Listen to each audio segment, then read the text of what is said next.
پاکستان نے عمران خان کی قیادت میں ون ڈے ورلڈ کپ جیتا تھا۔ ان یادگار لمحات کو گزرے 31 برس بیت گئے۔ میلبرن کے تاریخی کرکٹ گراؤنڈ میں پاکستان نے دلچسپ مقابلے کے بعد فائنل میں انگلینڈ کو 22 رن سے شکست دے کر عالمی چیمپئن بننے کا اعزاز پایا تھا۔ پاکستان نے پہلے کھیلتے ہوئے 6 وکٹوں کے نقصان پر 249 رن سکور کیے تھے۔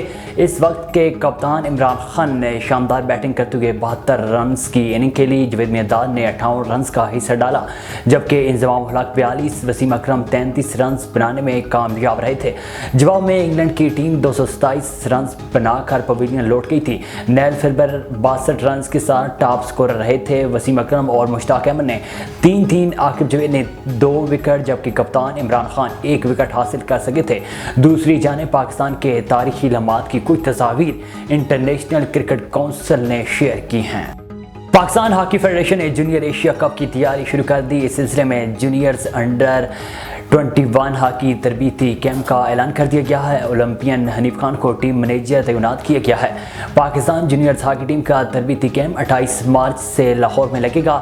مینز جونیئر ایشیا کپ کا نواں ایڈیشن عمان کے شہر سلالہ میں شیڈول ہے۔ ایونٹ میں Bangladesh, Chinese Taipei, Bharat, Japan, Korea, Malaysia, Oman, Pakistan, Thailand اور ازبکستان شامل ہیں۔ ایونٹ 23 مئی سے 1 جون 2023 تک جاری رہے گا۔ پاکستان کرکٹ ٹیم کے سابق ماہ ناز اور جارح مزاج اوپنر عمران نذیر کا کہنا ہے کہ پاکستان میں اس وقت سیکیورٹی کا کوئی بھی مسئلہ نہیں ہے۔ بھارت کی ٹیم پاکستان سیکیورٹی کی وجہ سے نہیں بلکہ شکست کے خوف سے نہیں آتی۔